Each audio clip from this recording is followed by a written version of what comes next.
प्रधानमंत्री ने आज केरल और कर्नाटक के बीच प्राकृतिक गैस पाइपलाइन का किया उद्घाटन।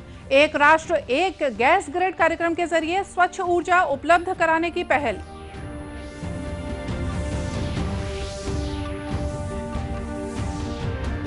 किसान कानूनों के मसले पर केंद्र सरकार और किसान संगठनों के बीच बातचीत बेनतीजा। आगामी 8 जनवरी को होगी अगले दौर की बैठक।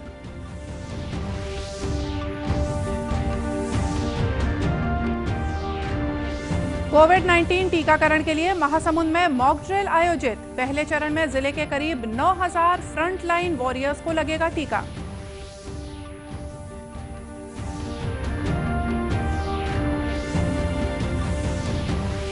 और बिजली संयंत्रों से होने वाले प्रदूषण की रोकथाम के लिए कोरबा जिले में फ्लाई ऐश और प्लास्टिक कचरे का उपयोग कर बनाई जा रही हैं सड़कें।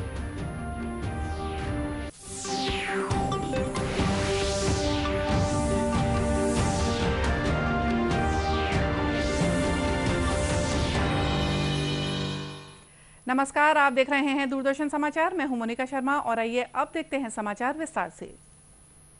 प्रधानमंत्री नरेंद्र मोदी ने एक राष्ट्र एक गैस ग्रिड कार्यक्रम के जरिए देश को स्वच्छ ऊर्जा उपलब्ध कराने का आश्वासन दिया है। प्रधानमंत्री ने आज केरल के कोच्चि से कर्नाटक के मंगलुरु तक 450 किलोमीटर लंबी प्राकृतिक गैस पाइपलाइन का वर्चुअली उद्घाटन करते हुए ये बात कही।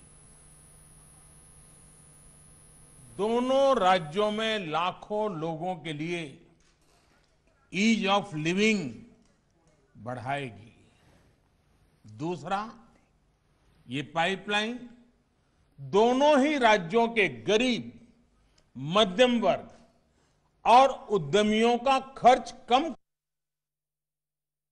तीसरा, ये पाइपलाइन अनेक शहरों में सिटी गैस डिस्ट्रीब्यूशन सिस्टम उसका एक माध्यम बनेगी।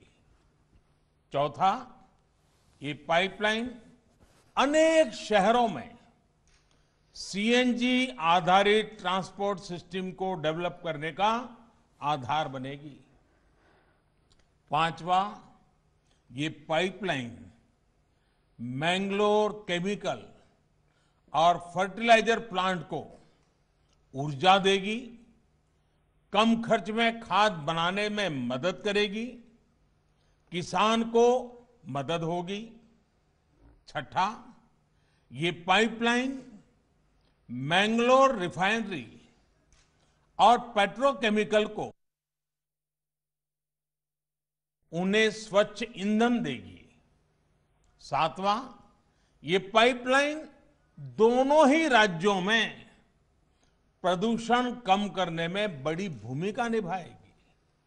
आठवां, प्रदूषण कम होने का सीधा असर होगा पर्यावरण पर। जितनी कार्बन डाइऑक्साइड का एमिशन इससे कम होगा, वो लाखों पेड़ लगाने के बाद ही हासिल हो सकता है। श्री मोदी ने कहा कि मौजूदा सरकार ने तेल और गैस के क्षेत्र में तेजी से सुधार किए हैं, अक्षय ऊर्जा की पहुंच बेहतर की है और इस क्षेत्र की बुनियादी जरूरतें तेजी से पूरी की हैं।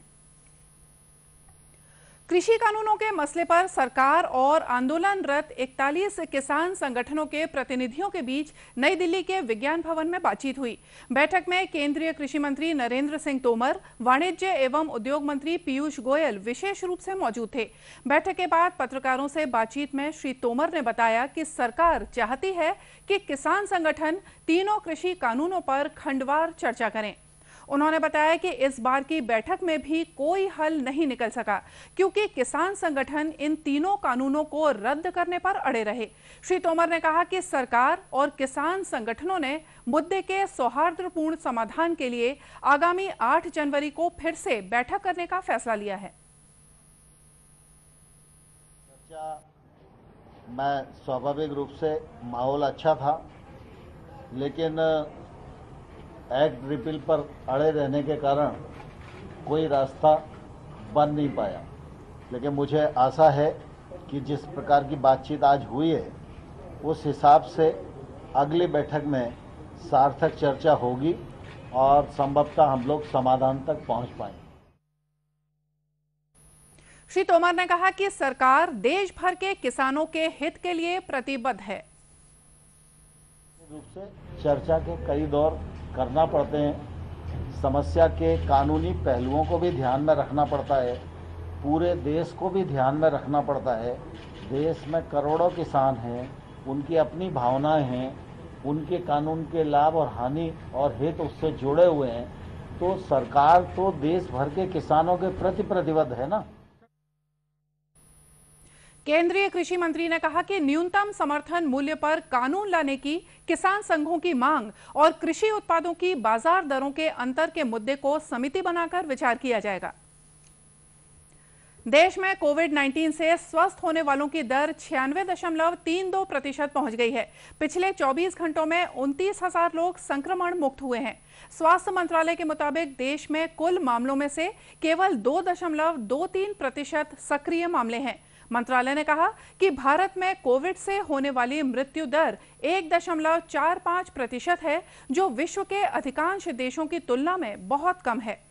इधर प्रदेश में बीते 24 घंटों के दौरान 28,769 लोगों में कोरोना संक्रमण की जांच की गई, जिसमें से 1,147 लोगों में संक्रमण की पुष्टि हुई। सर्वाधिक संक्रमित रायपुर जिले में पाए गए हैं। यहां 140 नए संक्रमण के मामले सामने आए हैं। वहीं दुर्ग जिले में 139 नए संक्रमितों का पता चला है। कोविड-19 टीकाकरण के लिए केंद्र के निर्देशानुसार प्रदेश में भी तैयारियों को अंतिम रूप दिया जा रहा है। इसी कड़ी में महासमुंद जिले में भी टीकाकरण के लिए मॉक ड्रिल का आयोजन किया गया। कलेक्टर और मुख्य चिकित्सा अधिकारी की मौजूदगी में शासकीय आदर्श उच्चतर महाविद्यालय महासमुंद में ये मॉक ड्रिल की गई। जिले में टीकाकरण नोडल अधिकारी पूजा बंसल ने बताया कि मॉक ड्रिल का उद्देश्य टीकाकरण के दौरान होने वाली परेशानियों का समय से पहले पता लगाकर उन्हें दूर करना है।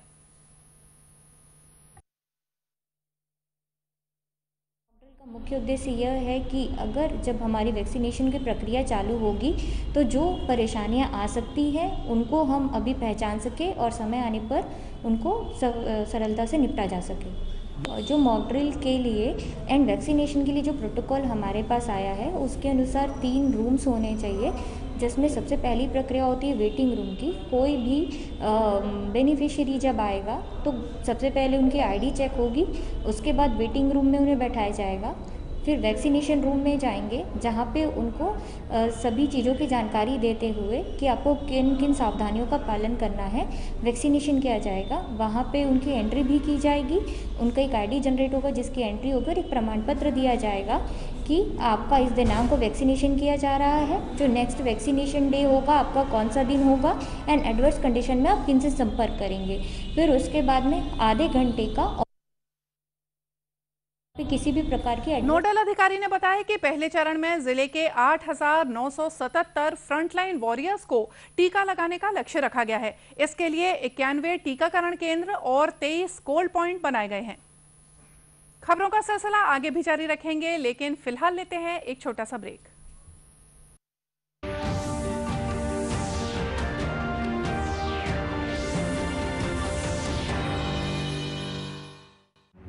वैश्विक महामारी कोविड-19, जिसका कहर संपूर्ण मानव जाति को अपनी आगोश में ले चुका है। टीका या दवाई उपलब्ध होने तक महामारी के खिलाफ मानवता की जंग जारी है। अब जब अनलॉक 5 के तहत लगभग सारा देश खुल गया है, तब और भी आवश्यक है कि हम सतर्क रहें।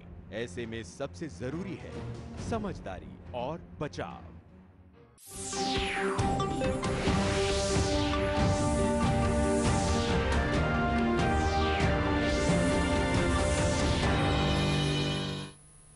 ब्रेक के बाद एक बार फिर से स्वागत है आप सभी का दूरदर्शन समाचार में। और खबरों में आगे बढ़ते हैं।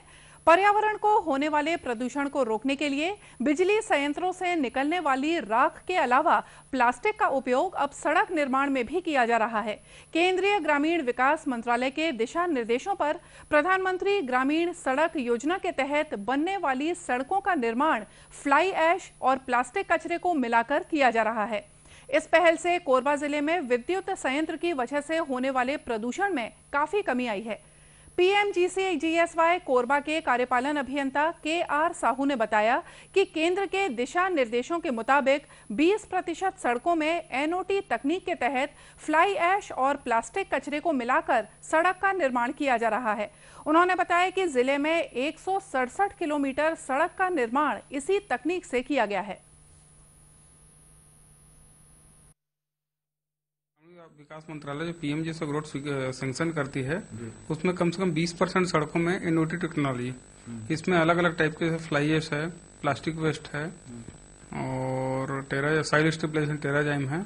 इस टाइप का अलग अलग टेक्नोलॉजी है, लेकिन बेसिक जो हमारे यहाँ इस जिले में जो सबसे बड़ा चैलेंज है फ्लाई ऐश और प्लास्टिक, इसको खत्म करना। हम लोग 100% सड़कों में करीब 167 किलोमीटर सड़क बनाएंगे, उसमें पूरे में ना टॉप सरफेसिंग लेयर में plastic waste by weight of 8% of bitumen, इसको हम प्रोविजन में लिए हैं।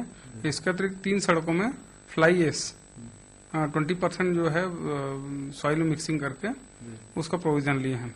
एक तो बिटुमिन का कंजम्पशन, हमारा प्लास्टिक वेस्ट यूज करते हैं तो बिटुमिन कंजम्पशन 8% घट जाता है और फ्लाई ऐश जो है उसका स्ट्रेंथ इक्विवेलेंट टू सॉइल रहता है, तो हमको दोनों में से ब्लेंड करके यूज करते हैं तो 20% हमारा जहाँ सॉइल बोरो करने से बचता है और उसमें फ्लाई ऐश हमारा कंज्यूम होता है। तो डेफिनेटली इसमें नेचर को भी और हमारा रोड के स्ट्रेंथ भी उसमें किसी प्रकार इम्पेक्ट नहीं आता और ये प्लास्टिक वेस्ट यूज करने से हमारा वाटर रेजिस्टेंस ज्यादा रहता है। हमारे जिले में जो है प्लास्टिक यूज करके हम 100% लिए प्रोविजन, उसमें 15 सड़कों में करीब 167 किलोमीटर में और 3 सड़कें जो है उसमें हम फ्लाई ऐश का प्रोविजन लिए हैं। श्री साहू ने कहा कि इस तकनीक से एक और जहां प्रदूषण को कम करने में मदद मिल रही है, वहीं सड़कों की गुणवत्ता भी बेहतर हो रही है। दूरदर्शन केंद्र रायपुर से प्रसारित होने वाले प्रादेशिक समाचार को आप YouTube पर भी देख सकते हैं। हमारे YouTube channel Chhattisgarh DD news पर प्रादेशिक समाचार उपलब्ध रहेगा। YouTube चैनल का लिंक और QR कोड आप स्क्रीन पर देख सकते हैं। अपने एंड्रॉइड फोन से QR कोड स्कैन कर आप छत्तीसगढ़ DD न्यूज लिंक पर जा सकते हैं। इसके अलावा छत्तीसगढ़ DD न्यूज फेसबुक और ट्विटर पर भी उपलब्ध है। और आइए देखते हैं अंत में मुख्य समाचार एक बार फिर से। प्रधानमंत्री ने आज केरल और कर्नाटक के बीच प्राकृतिक गैस पाइपलाइन का किया उद्घाटन। एक राष्ट्र एक गैस ग्रिड कार्यक्रम के जरिए स्वच्छ ऊर्जा उपलब्ध कराने की पहल। किसान कानूनों के मसले पर केंद्र सरकार और किसान संगठनों के बीच बातचीत बेनतीजा। आगामी 8 जनवरी को होगी अगले दौर की बैठक।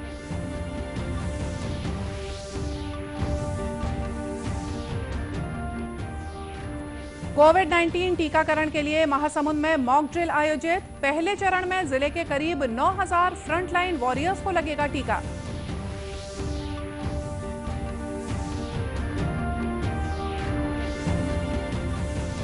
और बिजली संयंत्रों से होने वाले प्रदूषण की रोकथाम के लिए कोरबा जिले में फ्लाई ऐश और प्लास्टिक कचरे का उपयोग कर बनाई जा रही हैं सड़कें। और चलते आपको याद दिला दें कि कोरोना से बचाव के लिए मास्क और सैनिटाइजर के साथ ही सोशल डिस्टेंसिंग का भी पालन करें। कोरोना को हराना है, मास्क जरूर लगाना है। और इसी के साथ हमको दीजिए इजाजत। नमस्कार।